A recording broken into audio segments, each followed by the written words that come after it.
Now that the ritual of the formulation and consecration of the astral sword has been publicly released, it's necessary that we begin developing your spiritual armor. And that's going to be a daily process, and it's going to be one that is going to benefit you on so many levels that I would need volumes of video time to describe them all. But I want to lay out the process for you so that you can start ASAP. I find it easiest to go and purchase a pure white candle, one that you can keep on your altar or where you sleep, because this is going to become a focal point for your work with the Prime Creator. If you can, do this every day, if not at least 2 or 3 times a week. It doesn't have to be dogmatic, but it's important that you do this. Start by lighting the white candle and know that this cues your connection with the Prime Creator, who is a being whose only worship is that you fulfill your highest potential. And once you've lit this candle and you realize that you are in the presence of the most holy of holies, and that this being doesn't want you to grovel on your knees, but wants you to step up and become all that you can, a powerful thing happens. There is a transfer of love and admiration and respect between you both, and you realize that somewhere in the middle you two actually meet, and the Prime Creator is a pure, majestic mirror for all that you are and all that you could be. And that is just so, so beautiful.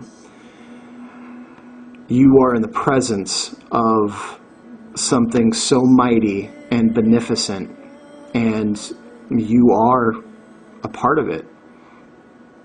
That feeling alone can chase away some very dark and nasty entities around you. But take it one step further. In the presence of this glorious being, feel your sphere of personal influence and ask that this mighty being enter into it and bathe you with its light and heal and repair your aura. This is your spiritual armor. This is what keeps you healthy. It keeps you together. It makes you very difficult to eat off of and drain on the astral realms, which do manifest in the physical world.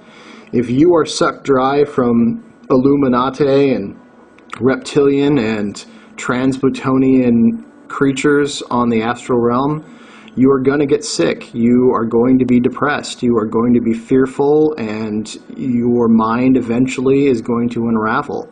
You need to have this spiritual protection. You need to have this wholeness. You need to feel the presence of this mighty being around you and realize that it is only lifting you up to your highest potential. So inviting this entity into your sphere begins to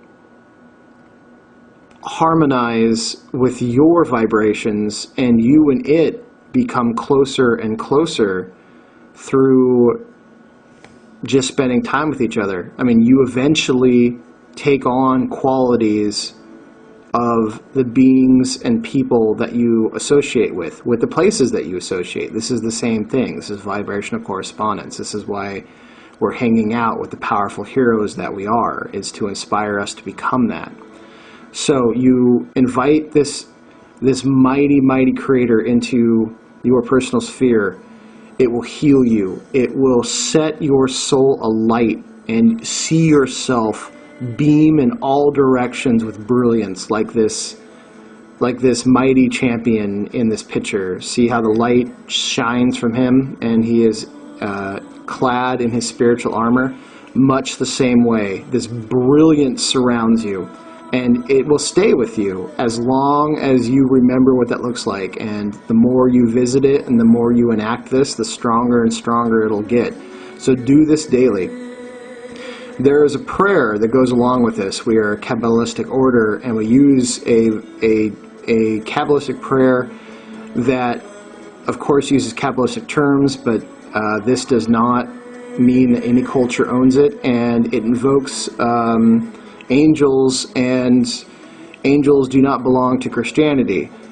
Angels are mechanisms of the universe whom the Prime Creator designated certain tasks to do, and these angels love nothing else but to do these tasks. Nothing brings them more joy and more happiness than to serve these tasks and to find ways to be useful.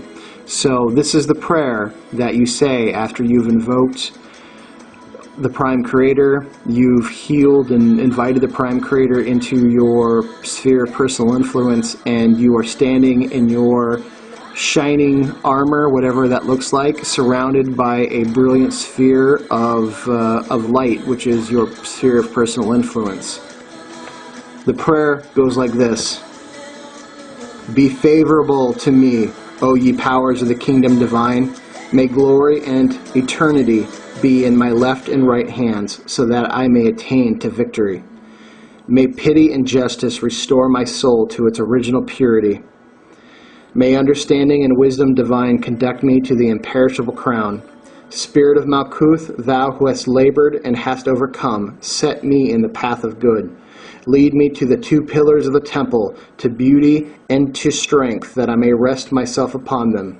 Angels of Netzach and of Hod, make ye my feet to stand firmly on Yesod. Angel of Gedula, console me. Angel of Geburah, strike if it must be so, but make me stronger, so that I may be worthy of the influence of Tippereth, and I may not shrink in the hour of my trial. O angel of Benah, give me light. O angel of Chokmah, give me love. O angel of Kether, confer upon me faith and hope. O Prime Creator, bathe me, love me, strengthen me, make me humble as I stand before the champions and the holy ones on high. That is a beautiful, powerful proclamation. And it does not come without recourse, because as you stand as a champion of light, all those sick darkness, all the entities of greed and perversity will seek you out. They hate the light. They run from it. They can't handle it. And you will stand like a torch in a sea of darkness.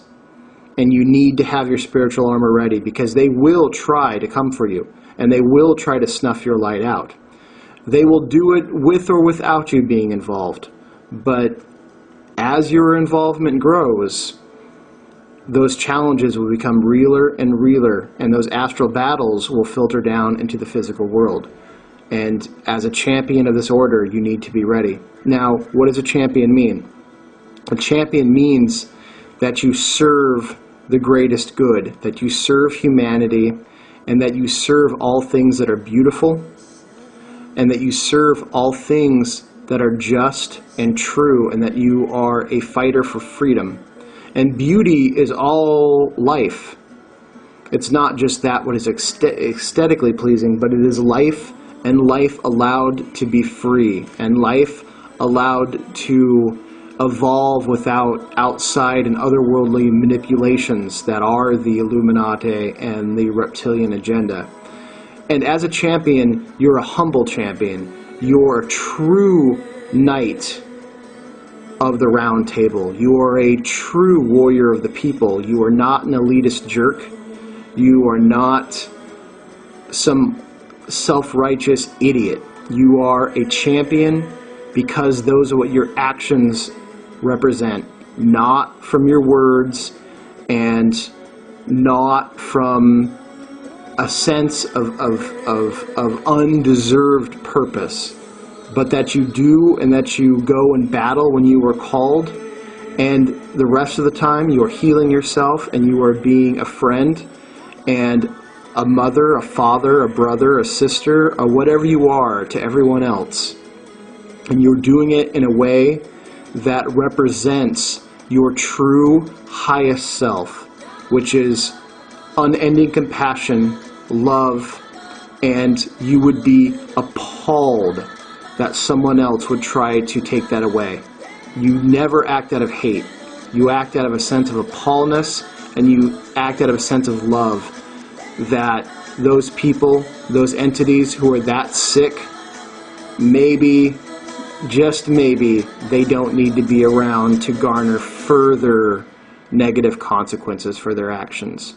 As a champion of the light, you stand to serve the light, and you stand to serve those who live in the light.